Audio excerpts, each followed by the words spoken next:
Shalom, all praise to Yahweh Bashim Shah, double honor to the apostles of GMS. My name is Amnawa Allah, coming at you once again with another lesson. And this lesson, I'm going to be going to the book of John, the 3rd chapter, going into Yahweh Shah's discussion with Nicodemus, who was a Pharisee that came to him by night.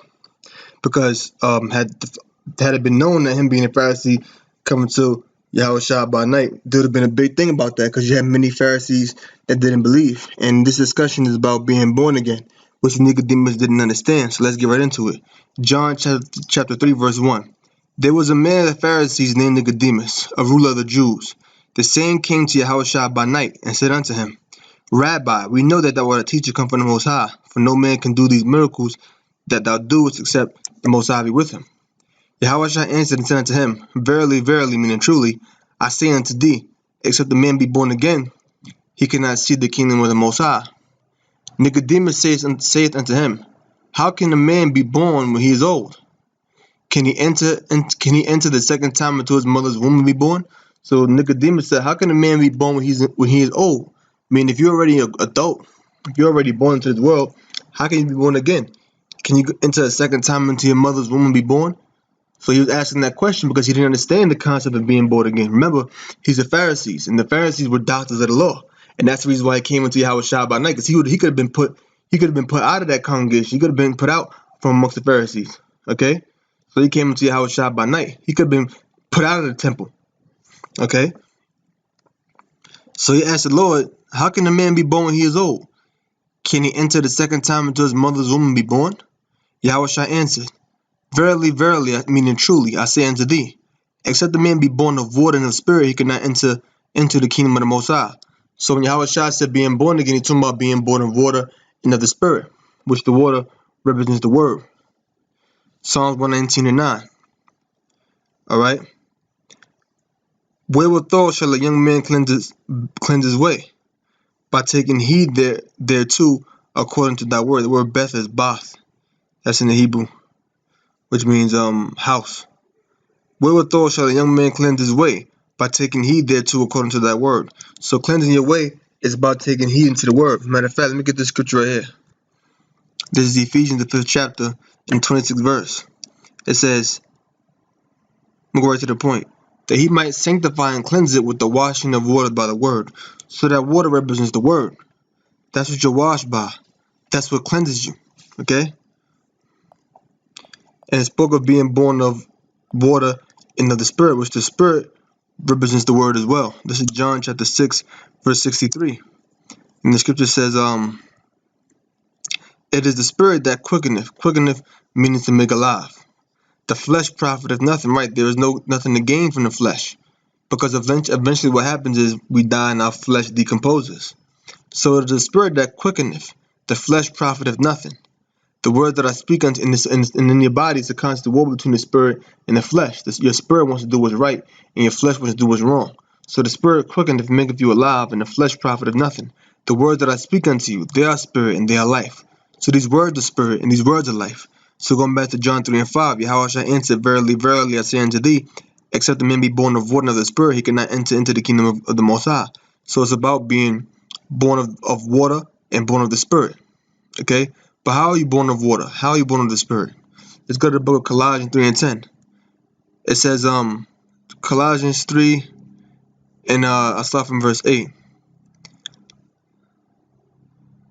But now ye also put off all these, anger, wrath, malice, blasphemy, filthy communication out of your mouth, which filthy communication is speaking anything that's adverse to the scriptures, anything that's against the scriptures. Lie not one to another, seeing that ye have put off the old man with his deeds. So lie not to one another, seeing that ye have put off the old man with his deeds. So things like wrath, anger, wrath, malice, blasphemy, filthy communication, and lying to one another, those are all things of the old man. That's what the scripture says, seeing that ye put off the old man from his deeds. So those are the deeds of the old man. So you got to put off that old man, put off that old you. And verse 10 says, And ye have put on the new man, which is renewed in knowledge after the image of him that created him. So the new man represents being renewed in knowledge, becoming like a new person. Cleansing your way, pursuing the book of Psalms 119 and 9. Wherewithal shall a young man cleanse his way? By taking heed thereto according to thy word. So when you take heed to the word, right? And when you're washed with water by the word,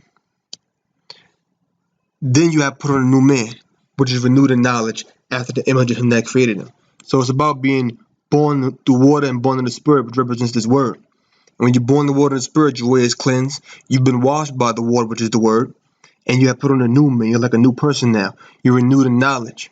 Okay? That's what the scripture says, being born again through the water and through the spirit.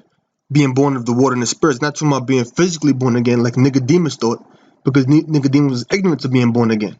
Ignorant meaning he lacked the knowledge of it. He thought it was a physical thing. Physically being born again, going back into your mother's womb the second time, even though you're already old, even though you're already an adult. And the Lord said, except you be born of water and of the spirit, because it wasn't a physical birth or a physical rebirth. It was a spiritual rebirth. You're already here, but you have to be born again in the spirit. You have to become a new person. Okay?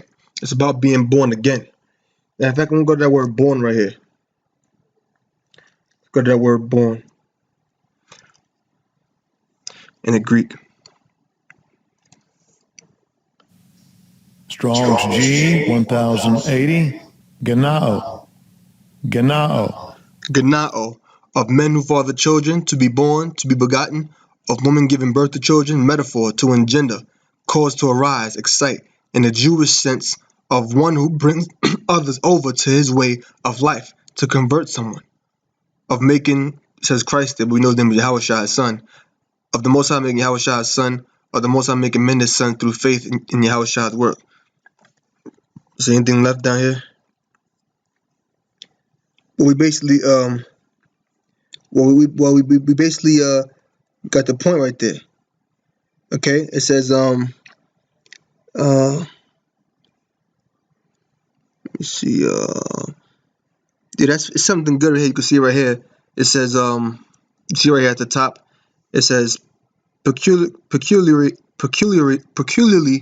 in the gospel of Ephesians of one epistle of John, of the Most High conferring upon men the nature and disposition of his sons, imparted to them spiritual life by his own holy power, prompting and persuading souls to put faith in Yahushua and live a new life consecrated to himself. See, we already spoke about that. Living a new life, becoming a new person. That's why I said put off wrath, put off anger and malice, filthy communication out of your mouth, lie not to one another, and put off the old man and his deeds and become a new man. It's because you live a new life consecrated to Yahushua, who the one in the world calls Jesus Christ. Okay, let me go back. I might get John first chapter later on. So read this verse again, then I'm gonna go into some more scriptures.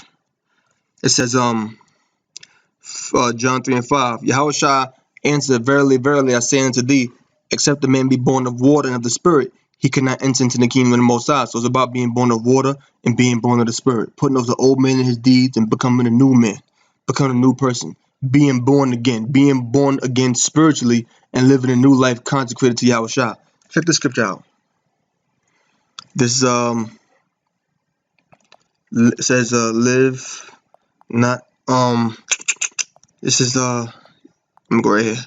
This is the book of 2 Corinthians 5:15, and that he died for all, that they which live should not henceforth live unto themselves, but unto him which died for them and rose again. So Yahushua died, and we should not live unto ourselves, but unto him that died for them. So we got to walk in newness of life. This is 2 Corinthians 5:17. Therefore, if any man be in Yahushua, he is a new creature. Old things are passed away. Behold, all things are become new. So you're becoming a new person. Not a physically new person, but you're becoming new in your spirit. And when you become new in your spirit and you put on the word of the Lord, you begin to conduct yourself in a righteous manner. You begin to walk in the footsteps of the one who died for you, which is Yahushua. You walk in a righteous manner. This is James chapter 1. All right. James chapter 1. I think it's 121. Yep. James 1 verse 21. It says, wherefore lay apart all filthiness and superfluity of naughtiness. Let's go to that right there. Superfluity. What does that mean? Superfluity. Strong's G 4050. Perisaya. Perisaya. It says abundance, superabundantly, superfluously, superiority, preference, preeminence, gain, profit. Residue remains, the wickedness remaining over in a Christian from his state prior to conversion. It said the word was used by the Greeks when they wanted to describe the excess wax in one's ears. But see, it says residue remains, the wickedness remaining over in a Christian from his state prior to conversion. So it's about the residue of wickedness that remains over in you in a state prior to conversion, meaning the state you were in prior to when you converted to the truth. There's a certain residue that remains now that you are converted. It says the wickedness remaining over in a Christian from his state prior to conversion. So it's about the residue that remains prior to your conversion. Meaning if you were in a particular way of life before you converted to the truth, part of that wickedness in you still remains even when you are converted. Part of it still remains in you. Okay, so it says the wickedness remaining over in the Christian, which you know the Christians are the Israelites. Because the scripture tells you in the book of Acts 13 chapter, it tells you that the disciples are first called Christians in Antioch, which Christians, Christos, which means anointed, and the shin, Christian, means anointed ones. It makes it plural. Okay, so it says residue remains, the wickedness remaining over in a Christian from his state prior to conversion. So it's about the state that remains. It's about the wickedness that remains over in you prior to your conversion. Meaning, whatever wickedness was in you before you converted, part of that still remains in you now that you have converted. Okay, that's why James said, "What? Um, Wherefore lay apart all filthiness and superfluity of naughtiness. Lay apart that superfluity of naughtiness. Lay apart that wickedness that remains in you, that remains in you." In the state prior to the conversion. The way you were before you converted, the way you were before you became a new creature, part of that still remains in you.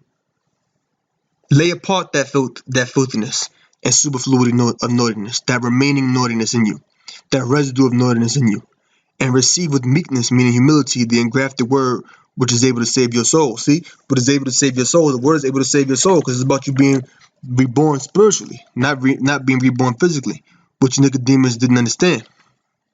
So let's go back here. All right. So it says, Yahushua answered, "Verily, verily, I say unto thee, except a man be born of water and of the Spirit, he cannot enter into the kingdom of the Most High." Because it's about being spiritually cleansed, not physically cleansed. Let me go to Jeremiah. I'm gonna wrap this up soon.